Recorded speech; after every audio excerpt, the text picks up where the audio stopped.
Hello everyone, the campaign embargo has dropped and now we can start speaking about all the DLC lords. In this video we're going to be talking about Sea Lord AISLINN, the 7th lord for the High Elves. As you can see, the starting army is, well, essentially themed after the Loth and Sea Patrol. It's actually really nice to see. So we're going to talk about a few things. Let's start off with the faction and lord effects because there is a lot in this video. So Assur domination has access to powerful dragon ships, can establish colonies and gift conquered regions to other high elf factions, has access to Assur domination advancements, can issue provincial commandments without owning the entire province. It's actually very useful. Improves sea navigation, essentially you're going to be moving a bit quicker, and local recruitment duration -1 turn for the Oceanids, Sea Elementals, and Merworms to the minimum of 1 turn. In Lord effects, we have quite a lot here. Enable sea-based attacks on port settlements. You've already seen that with Lokia and a few other factions. Pretty much the same thing. Campaign movement range plus 10% whilst at sea. Missile strength plus 20% for high elf units while fighting at sea in Lord's army. You will be dealing with a fair amount of pirates, so that does become quite useful.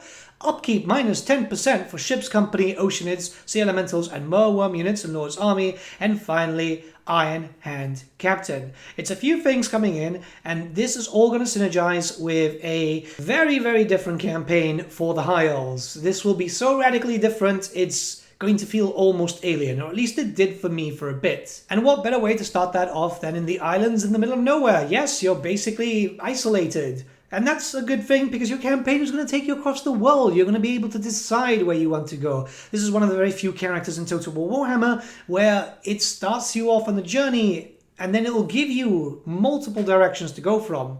And all of them are tied, no matter where you go, to your ultimate end game, fighting the Dark Elves. So, we need to talk about other things first, like for example, Sea Lord AISLINN has quite a lot of skills, of course, focusing around the Loth and Sea Patrol, making them stronger, reducing upkeep, very, very powerful units, and I think that this is going to be really fun to see, because obviously your Sea Guard you're already used to. Now you're going to add in some Ship's Company, you're going to add in some Merworms. There's so much there, reliving that old school 6th edition list from the Storm of Chaos. It's always very nice when Creative Assembly decides to go back into a classic. So, really, he's kind of a bit of every man, right? And I think that works out quite well. You're not going to go just for Sisters of Avalon here. You're incentivized to keep using your big boys, your Loth and Sea Guard, which are a classic and they work out incredibly well. There's only one item for this character, and it looks like this DLC is going to be mostly focusing around one item. It's a bit of a shame, but that's perfectly fine. You have to start looking at in other degrees with other mechanics and just everything else going on. Like, for example, the fact that also, yes, he is a Horde character. You'll be doing that from the pirate style, going in from the ocean, building up a rather lengthy ship. You might think that this looks a bit different compared to the others, and yeah, there's a lot of administration-style buildings. Keep in mind that there's a lot of administration-style buildings overall throughout this campaign. You're not going to be getting the usual Empire building. And this works out quite well. You're going to be able to get all your units very, very quickly if you know how to just kind of move the system with this. The usual stuff also applies, you know, the usual getting extra campaign movement range, casualty replenishments, with the High Elves don't really suffer too much on that, and special buildings. Now, there are some cases where you might see like a cross appearing when the building is available, and just letting you know, it is an experimental build. We are on the semi-last one, I think, now, before the release. So don't think it's just because it doesn't work, it's just one of those things when you do an early access thing. Alright, so your first few battles, this is where things get very, very different. You'll normally auto-resolve and that's perfectly fine. You won't be taking any settlements. I mean, you can establish a colony over here later on, but first up you want to establish an outpost. And this means that you won't be empire building, you'll be giving away settlements to other factions. And it's usually the factions that you already know. So in the first few turns you'll know Teclis and you'll know Imric, but you won't know all the other legendary lords. The purpose here is to give them the settlement, and then you end up with a little bit of a pirate cove, a nice reuse of that mechanic, although it is a little bit smaller, as the purpose here is that you're not empire building, you're building trade hubs. The reason because of that is AISLINN doesn't actually control one of the princedoms.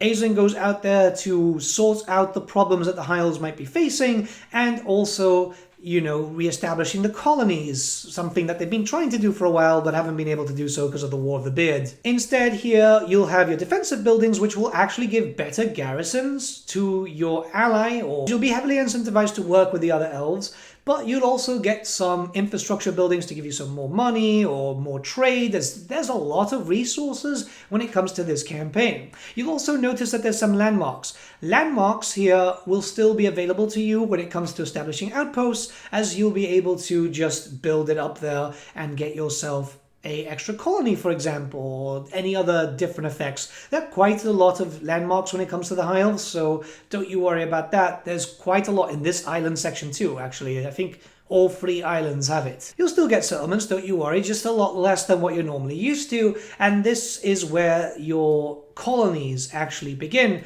You'll just attack a random settlement, mostly around the seashore, and establish a colony there, which will be much larger, or you can give it away, but in most cases you will want colonies, by the way, and this will be your hub.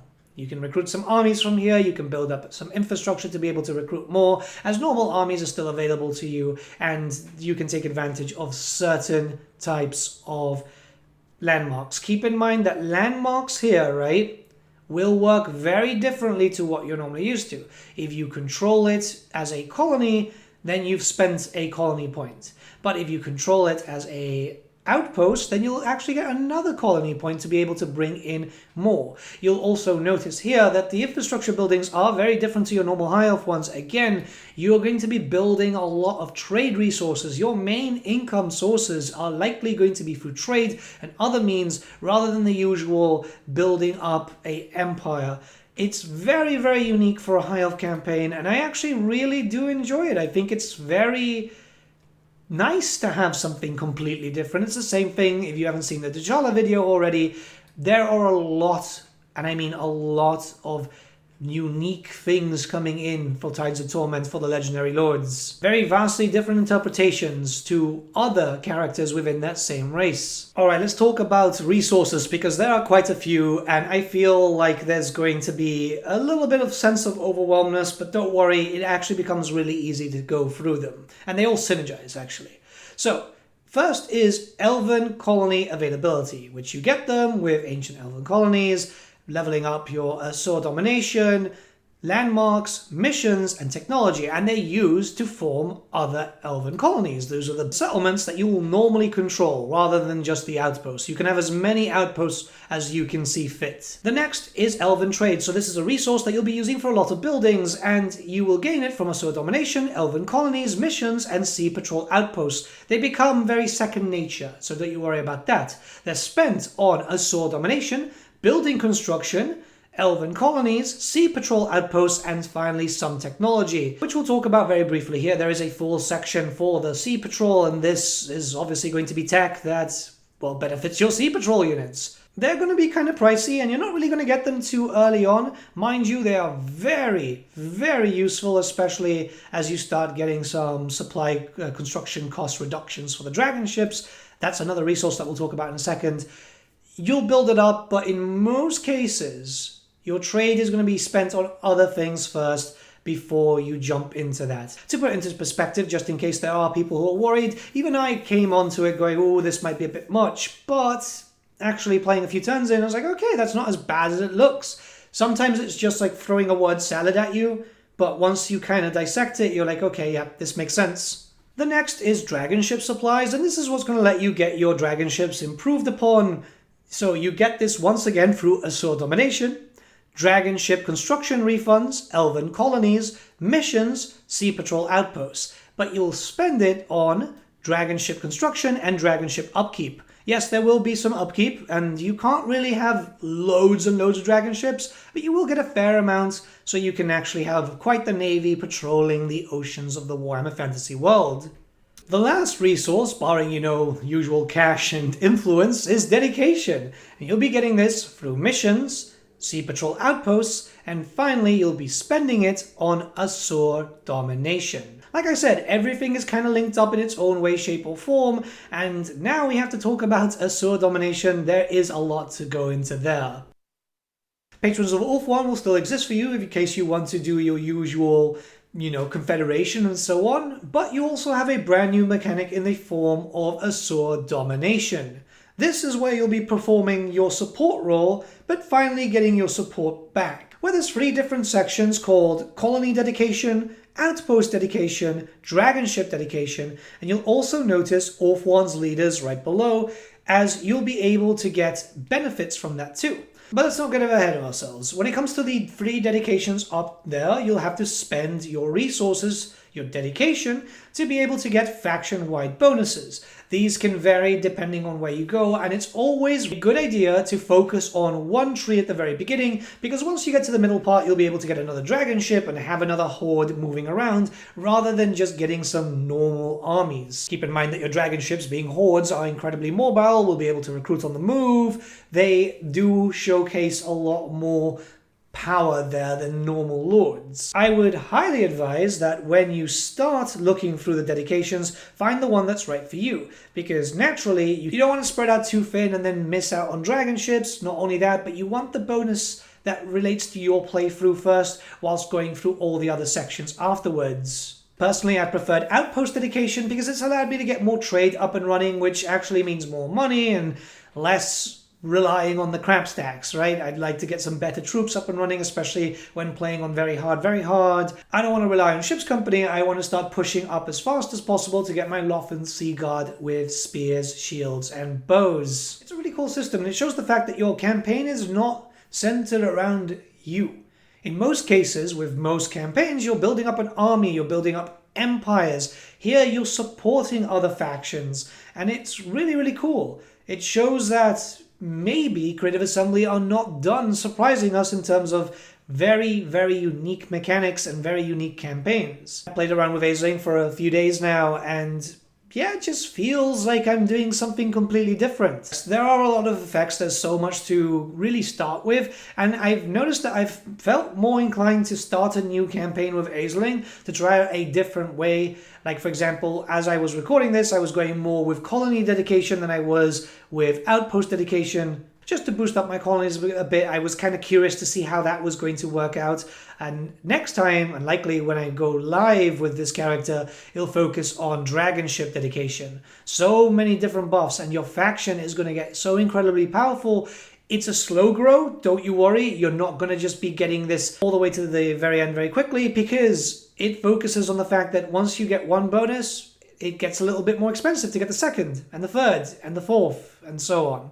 But that's not all, as you know, there is intervention also. Whilst you're gifting settlements, you'll be able to gain favor with all the other legendary lords. There are certain thresholds, basically the max for each lord is 10 gifted settlements. Now these aren't just general bonuses, these are effects that you can get, even items, temporary buffs. It's going to cost you, sometimes there's treasury, sometimes there's dedication. And the idea here is for them to be supporting you, since you are supporting them. You're giving them settlements, they're giving you stuff in return. Which is pretty cool, because the items have been quite strong. You can get like the Armor of Calador, for example, from Imric. But also Imric will allow you to get the chance of just resetting all the action points for your lords and heroes. All of your lords and heroes. It's a pretty cool system. It means that you can keep going back and you can look for the characters that most interest you, like for example Teclis or Tyrion, and just keep throwing settlements at them. Max out that reputation bar essentially, and then just get yourself some nice bonuses. I really like this. It shows that you can synergize with other elves. I do wonder how this is going to work in a multiplayer setting. I would really love to see how that goes. Maybe that's something I can organize after the embargoes drop and I don't have to stress out about everything going on, right? There is a lot going on, as you can imagine. That's pretty much it when it comes to all the new resources. And yeah, we've been here for a while. It's wild on how much was there. However, we are by no means done, because there is a lot more to this campaign. I think this is going to be the larger one of the 3 videos.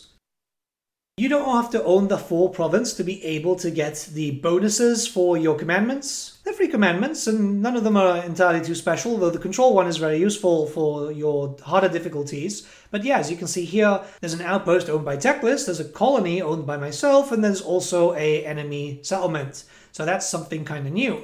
Alongside that, we do have a brand new rite, so it's about time that we started seeing some rites being introduced again.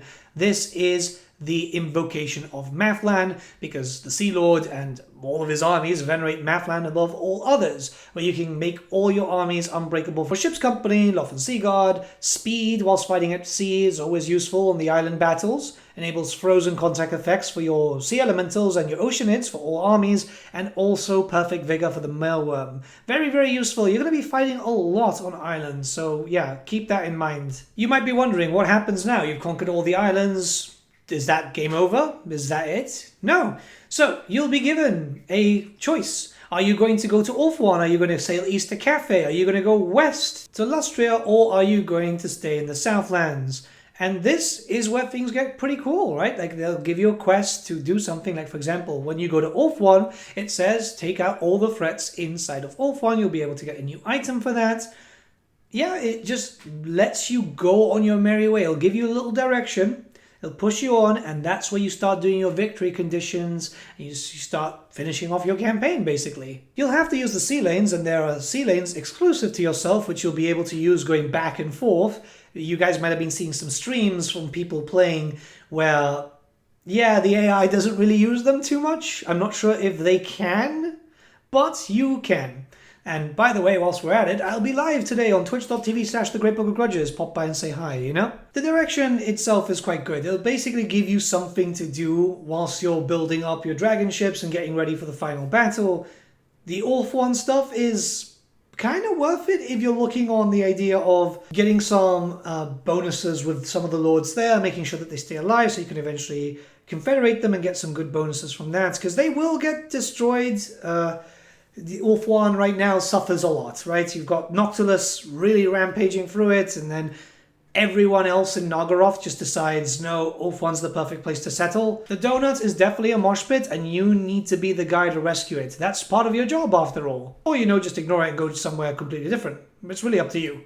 Let me just let you know in advance, though, that trading is very important, as you're going to get a lot, and I mean a massive bulk of your early income from that. So trading with the other High Elves, giving them settlements to improve your relations, very much worth it if you want to build up very good infrastructure. I mean, it's still trading, so things can go wrong, especially if factions get destroyed, which is why I kind of say push towards Ulthuan a bit if you want an easier campaign. Which, by the way, taking settlements away from certain factions, like for example the Dreadfleet, who have taken most of Caledor, and then gifting them to Imrik can cause some problems diplomatically. That's something that you need to keep in mind. It will be the same way if you go to Lustria, Cathay, and so on. So if you're going to start a war, make sure that you finish it. Make sure that you get rid of those factions, because these problems can arise. And like I said, you can still use Patrons of the Realm to confederate those lords. I haven't. I don't think that they can become dragon ship users. For me, it was mostly the case of, well, why am I going to do that when I could easily just have them, well, just existing and feeding cash to me? I went into the general roleplay of, yeah, you know, I'm going to be the Loth and Sea Patrol. My job is to support them.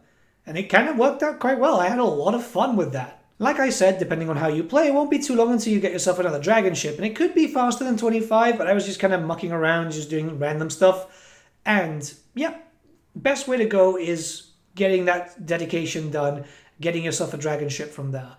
The dragon ship will be recruitable in your lord screen. You still have access to like sea helms, princesses, and archmages, but your dragon ships and your dragon lords, basically your marshals, or well, actually admirals, will be a horde army. Everything else will be a standard army that you can have supporting, but you're obviously not going to have all the benefit from.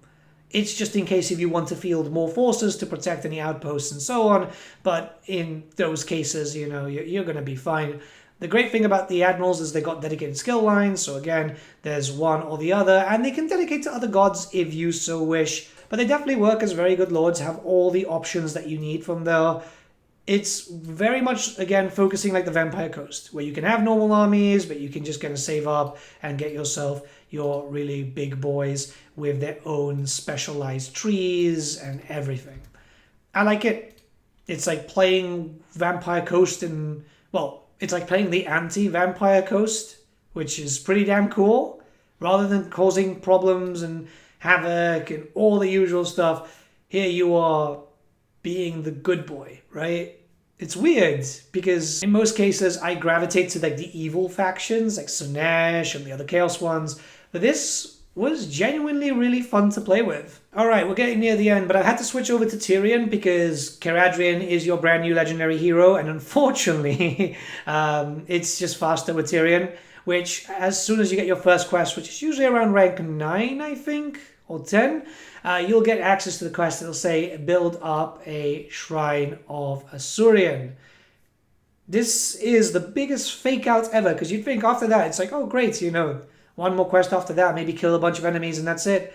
No, the next quest after that is recruit 5 Phoenix Guard, which means that you have to level up the shrine once again, meaning that you need a tier 4 settlement.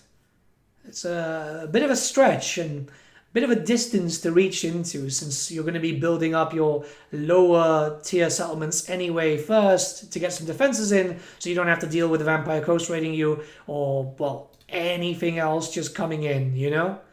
This recruitment for the legendary hero is a bit of a dud. Yeah, this can take a while, and this does mean that this character might pop up in 1040 or maybe even later, which, compared to other legendary heroes, yeah, it does take a bit of a time.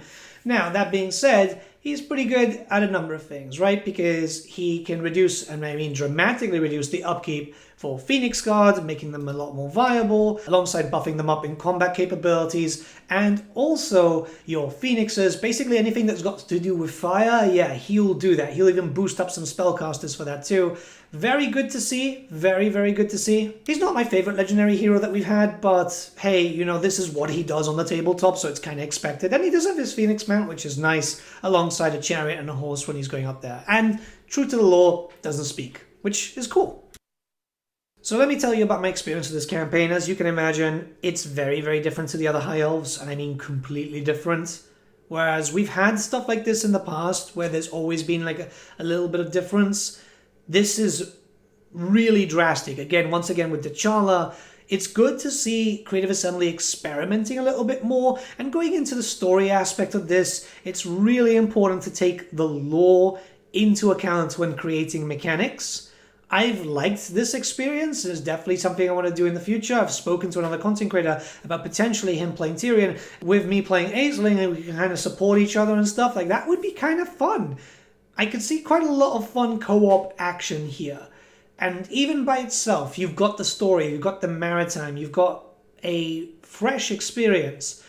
Hopefully this is taken into account in future DLCs, because we are aware that there is more to come, right? We're expecting a really big one to be announced very soon. But it's very much falling in line with the whole thing, like Tamarkan, Elspeth, and Malachi, which is really funny that I forgot his name, considering that his model is literally in front of me right now. I'm preparing all the packing stuff for the move. That's what we kind of want to see, though. More structured campaigns, more different.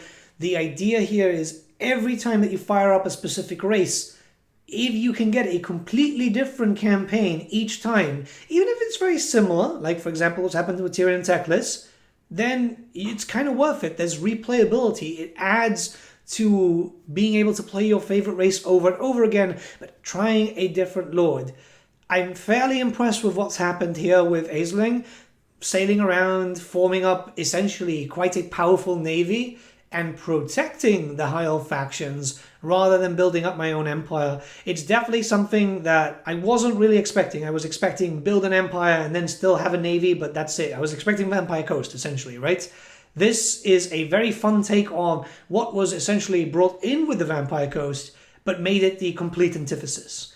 So, a lot of fun here. Let me know what you guys think in the comments below. Let's start a bit of a discussion. Once again, streaming live on twitch.tv/thegreatbookofgrudges. Pop by, say hi, and I'll leave you all with the campaign intro. I'm leaving it at the end, just because, like, in case you don't want any spoilers. So yeah, have a good one, guys. Bye.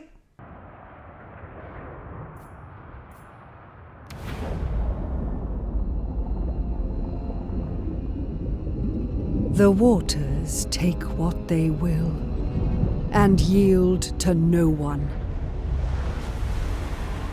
except to those whose will can conquer them. Veiled in mists, a sword that cuts the roiling waters. AISLINN, Seaborn servant of the Phoenix King of Ulthuan. master of the tides and the lurkers in the deep. For those who dare oppose him, he'll leave them ruined in his wake.